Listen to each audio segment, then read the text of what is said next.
With apologies to Dr. Seuss, the Grinch in the sermon title is me.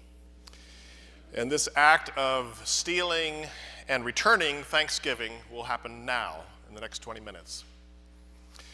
You see, I have this irritating inner conflict when Thanksgiving rolls around. So I'm going to dump all my angst on you until you start to question your plans for Thursday.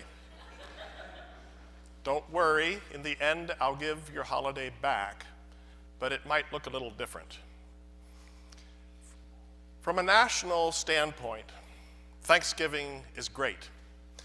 Good to drum up positive vibes about life in these United States, especially right now, don't you think? In the midst of national negativity and anxiety and uncertainty about the future, it's good to remind everyone how prosperous is our land and bountiful our harvest. It's good to remind ourselves how blessed we are and to thank God for those blessings. It sets the right tone for citizenry in troubled times. That's the origin of this holiday, something to boost national morale. A day of prayer for Thanksgiving was declared by George Washington in December 1777 and during the Revolutionary War. But it was Abraham Lincoln in 1863, while the Civil War was raging, who declared the last Thursday in November as a national day of Thanksgiving and started an annual tradition. Part of Abe Lincoln's declaration could have been written to us in mid-November 2016. Let me read some of it.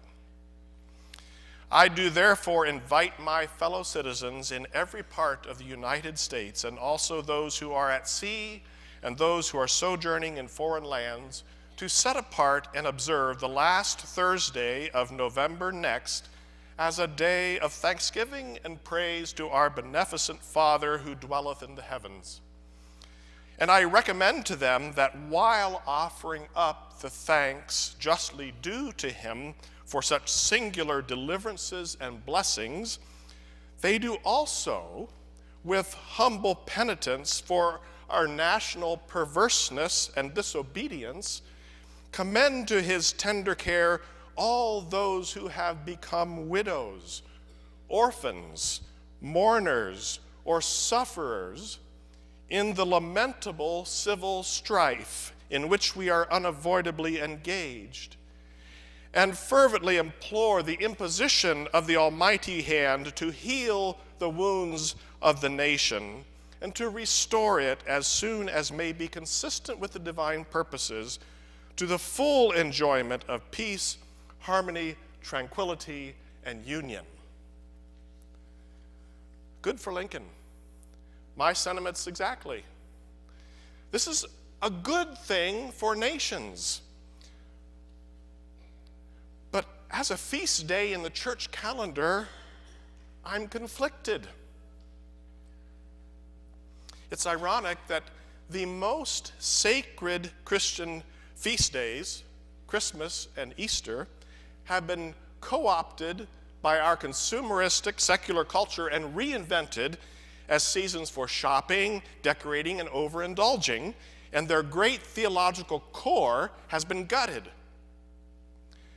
While Thanksgiving, an essentially secular and nationalistic holiday, has been co-opted by the church and wedged into our liturgical calendar. Now, yes, harvest festivals are deeply embedded in religion since forever. They are found in Hebrew scriptures and in most world religions. We just read one of the texts this morning.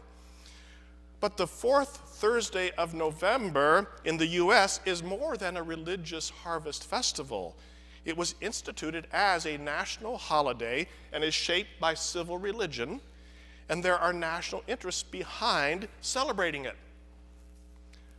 But I'm okay with that part. Really. It's healthy for a country to look beyond itself and thank God.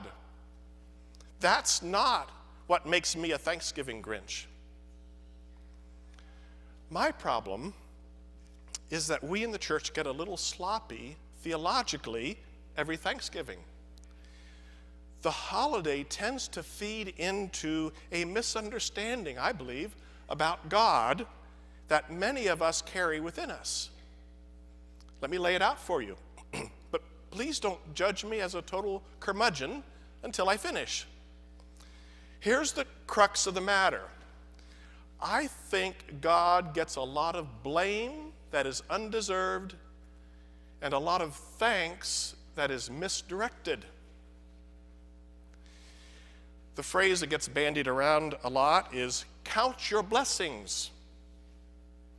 This is a season to stop, look around, and make a numerical list, to count all the good things we have in life. And as we count, presumably, we notice our list is long.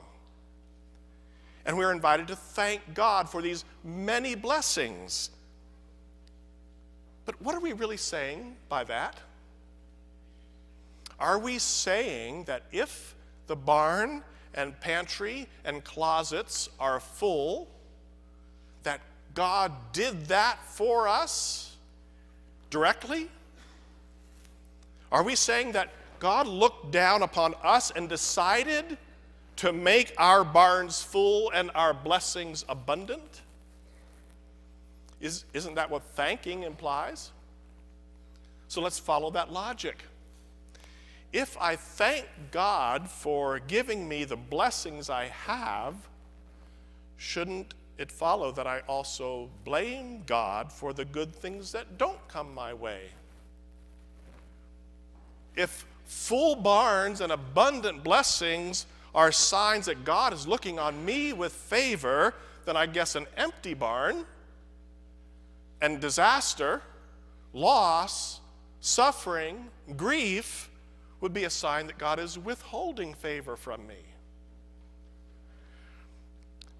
Now, don't mistake me for saying that we shouldn't live with more gratitude. We desperately need more thoughtful and grateful people in this world, just the way Lucinda was talking about with the children. We need that. I think we'd all be better off if we were more thankful as people. We need to open our minds and hearts and see life itself as a gift, and notice and name all the gifts that surround us all the time. That's not what I'm talking about.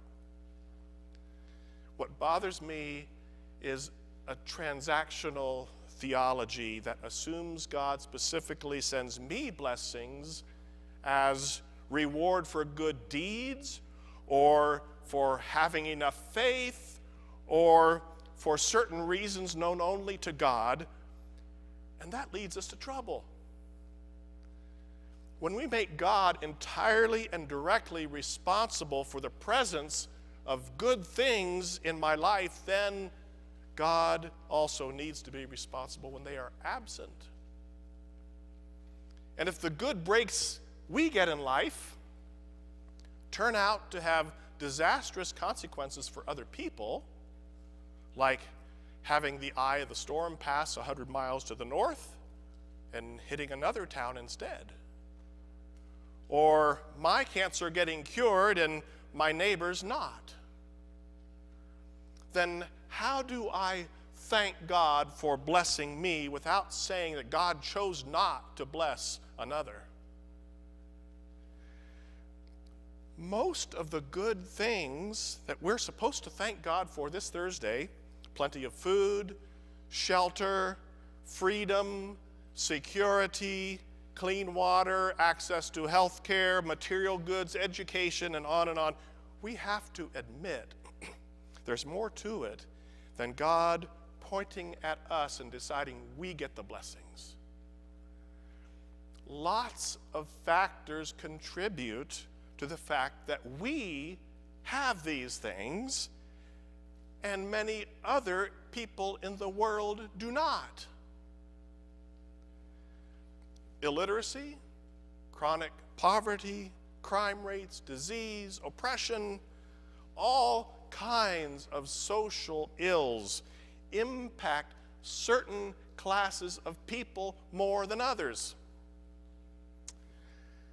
And in our own wealthy nation, if you are an immigrant, or if you have skin of a different color, or subscribe to a minority religion, or were born into certain neighborhoods, or can't break into the world of higher education, then your odds of having an overflowing barn or closet are infinitely smaller than those without those factors. As I said last Sunday, I am a person of privilege, as are most of us here, and we were born into that privilege. Not all our success can be attributed to our hard work, nor can it all be explained by saying God had special regard for us, blessing us beyond others. Saying that, or implying that, is not only theologically wrong, it's offensive to most of the world. Thanksgiving, if we're not careful, takes us very close to that line. We can end up casually thanking God for things we have and stop there, ignoring the unequal economic system tilted in our favor. Of course, the opposite also happens. In times of suffering or loss or illness, we can blame God for causing something that we ourselves contributed to, directly or indirectly. God is not a candyman, and God is not a thief.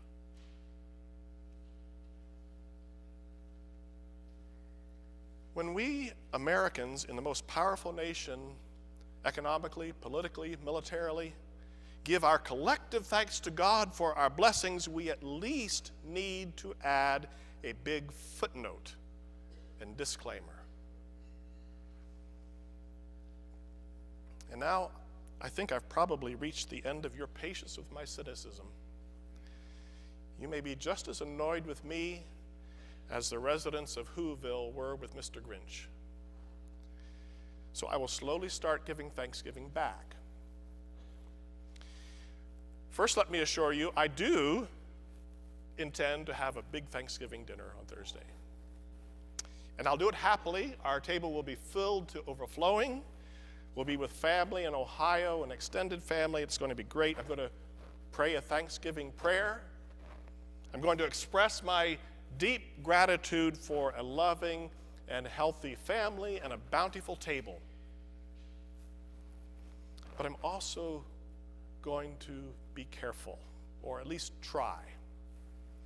I'm going to watch my words in that prayer so that I don't give God credit that God would not own. I will try not to imply that God did something for me which God chose not to do for my unfortunate neighbors. I'm going to attempt to make my prayer at the Thanksgiving table an act of unconditional worship rather than a transaction between God and me. A thank you in exchange for God showing me special favor. Deuteronomy 26 can help us do that. We read this earlier. It's a set of instructions, an order of worship for how the people of Israel should approach God after generations of wandering in the wilderness, eating food and meat that fell from the sky. Once they settle and plant and cultivate, weed and harvest, and bring in the first of their crop, they are to have a festival of worship, bringing the first and best. They're to remind each other where they came from, a nation of wanderers. And they're to thank God with a gift from the harvest and present it publicly in worship, and then have a feast with everyone together, including the foreigners living among them. It's a beautiful, classic text about worship and first fruits giving. But take note, in the ancient Near East, where the predominant worldview was that the gods were directly responsible for everything that happened, and those gods were often capricious, giving to some, withholding from others, and our main agenda was staying on the God's good side. Even in that cultural and religious context, a transaction with God was not the point of this liturgy. The people were expected to feast and to celebrate whether it was a good year or bad year. Their first fruits offering in Deuteronomy 26, the tithe set forth in the law, the first and best of the harvest, was not conditional depending on how good the harvest was. Like, if you are blessed, give thanks. If not, you're off the hook. No, the assumption was God was with them and was on their side by definition already. And we all have gifts to give because our gifts are proportionate. It didn't matter if the tithe had to be hauled in with a team of oxen on a wagon piled high, or if the tenth of your harvest could be held in one of your hands. Didn't matter. Either way, you brought it in, you celebrated, and you shared. The focus of that offering, as far as I can tell, had nothing at all to do with how much they had been blessed. The focus of the offering was solely on God, who was their provider. God was the source of all life. God was creator and owner of everything they had. So God deserved their thanks and praise, period. An especially important lesson to be reminded of when they had raised their own crops instead of having it fall from heaven. This was not American-style Thanksgiving. Count your many blessings, then thank God for how many you have.